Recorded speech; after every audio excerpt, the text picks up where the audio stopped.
All right, the draft just ended. The Sacramento Kings just got done drafting or their pick at 50, at 58. Sorry, at 54. Draft's still going on. Draft pick 58 right now, but I'm just gonna talk about what the Sacramento Kings did because they don't have any more draft picks after 54. They are done drafting for the night, and I think that they got some players in the second round. Obviously, when I went live earlier, you guys saw the reaction that I had and regarding the trade that went down. If you guys don't know, you guys should know by now, but if you guys don't, let's recap the first round draft pick trade. The Kings had the 24th pick in the first round draft. They did not hold. Ended up trading the pick. They did not draft anybody at 24. You know, the Mavericks wanted the 24th pick. I think the Kings wanted Chris Murray, Keegan's brother, out of Iowa. The Blazers picked him at 23. That wasn't happening for the Kings, so they were quick to move that pick to the Mavericks. Also, they included Rashad Holmes in the trade. They got off Rashad Holmes' contract. They cleared about $30 million, a little over $30 million in cap space. Iron out other things in the salary cap wise. The Kings have $38 million to spend in free agency. So you know that you moved on from Rashad Holmes. You made that very clear this past season that Rashad Holmes is no longer in the future plans. And shout out to Rashad Holmes for staying professional and a true class act. Wish him the very best in Dallas with the Mavericks. Wish his family the best as well. But there has to be something in the works. There's no mistake about that. There has to be something in the works. You're not going to just remove a contract, trade away your 24th pick, and not get anything in return. So I think that there's definitely some big time moves happening for the Kings, and let it play out. We shall see what they do because boy, you got $38 million in cap space. You better go out and make a big move. Um, I'm excited to see what they do. I trust Monty McNair's staff, so I'm definitely excited to see what they do there. And in the second round, they traded for what they made a trade with the Boston Celtics. They traded for Kobe Jones out of Xavier. He is a guard.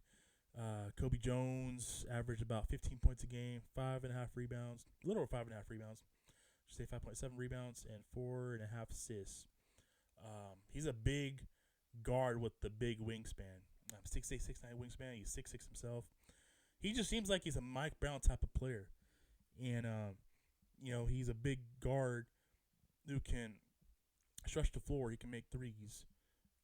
He can also play defense as well. And he's very versatile, should I say. And it just seems like a Mike Brown molding player that can really do well in Mike Brown's system with the Kings. So they gave a future second round draft pick for Kobe Jones. That was going to be going to the Boston Celtics.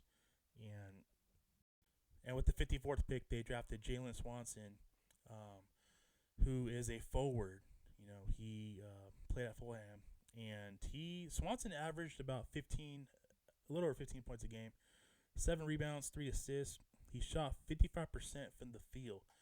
I think that Swanson is a forward that can definitely fit in well with Mike Brown's system and what Mike Brown wants from players, and that is to obviously play defense and move your feet. And I think Swanson can do that, and he's very aggressive. He's definitely can go to the hoop as well, do some damage in the paint, and block shots, rebound the ball. The whole Mike Brown mantra that he represents. So I think the Kings did really well in the second round, man. You trade a future second round pick, you get Jones from Xavier, and then you draft Swanson at 54. I think it's good to have multiple picks in the second round, and you definitely have some building blocks that you can build around. I think that if you ask me if they're gonna, keep these guys around, yeah, of course they're gonna keep them around. I think that if they would have been traded, they probably would have been traded, but they're not. They're drafted, and I think that they are here to stay in Sacramento. It's funny. I saw Kobe Jones' tweet He's blessed, and he hashtag Beam Team, so he's familiar with the beam and whatnot. So I like that. It's good to see these kids come out and tweet, and it's their big day. Congratulations to these kids on being drafted, whether they're traded, they're still drafted, and congratulations to everybody that were drafted tonight. NBA draft is a big special moment in these athletes and players' lives, and it's a big deal for them. So it's good to see the Kings were very active, and they drafted at 54, and they traded for Kobe Jones. So a lot have asked me, Peter, what are the Kings doing with the first round draft pick and this and that? I wasn't surprised they traded the first round draft pick. I knew coming in there was a chance that they would trade the first round draft pick, but it definitely seemed like they were zeroed in. They wanted to draft Chris Murray and have that whole family reunion with Keegan, knowing that Chris is Keegan's brother. I think that's what they wanted. They wanted Chris Murray. That didn't work out. Of course, our luck. Chris Murray is drafted to the team before in the Portland Trailblazers, and I think that it'll work out.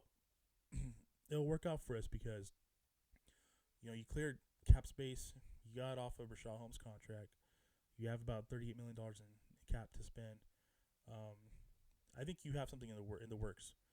I think that they have something. They have some special type of play that they're after when free agency opens up, whether that's through free agency or through a trade. I think something big is incoming. I think they're definitely something big that's something that's brewing. And let me be clear about this. Yes, Domantas Sabonis has a looming extension. Whatever happens with Harrison Barnes, we'll see. I don't think Monte McNair, just thinking about it and sitting on it, I don't think Monte McNair cleared cap space knowing that he'll have to extend Domantas Sabonis and potentially re-sign Harrison Barnes. I think there's something more to this, is what I'm saying, guys. And I think that the Kings are going to be in good shape moving forward. There has to be something in the works because people keep telling me, no, it's the Kings, they're not going to sign nobody. Listen, this is not the older regimes. I hope you guys don't understand. Some people have seen it on Twitter as well. This regime is very aggressive. They're very active. They have built a winner, and they want to continue to build off the winning season that they had last season and the team that they currently, the way it's constructed. Monty McNair is not here to play games. He wants to build, continue to build, and Mike Brown's said it himself. I'm not here to make the playoffs. I'm here to win championships, and that should be the mantra. That should be the mindset for this offseason. Do what you can to be a contender for next year and for many years to come. Because let's face it, if you're not building the team to contend, then what's the point? Yeah, we all been there, done that the last 15, 16 years. But I really do think that if you're not sure about Monty McNair, he won the GM Executive of the Year award. I'm going to put my full faith and my trust in Monty McNair because he's coming off of a season where he built it and, he had one great, tremendous offseason last season. And I'm going to believe in him. If you're not too sure about that, I don't know what to tell you guys, but the reality is that fact that Executive of the Year, I'm going to put my full faith in the Executive of the Year than what I have to then all these naysayers and haters coming out saying that, oh, Monty McNair sucks, because he doesn't suck. He's built it the way he wants to build it, and he's going to continue to build it the way he wants to build it. So I have my full faith and trust in Monty McNair.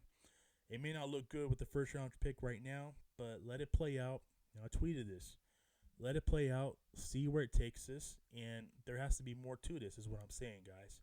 So don't be quick to judge.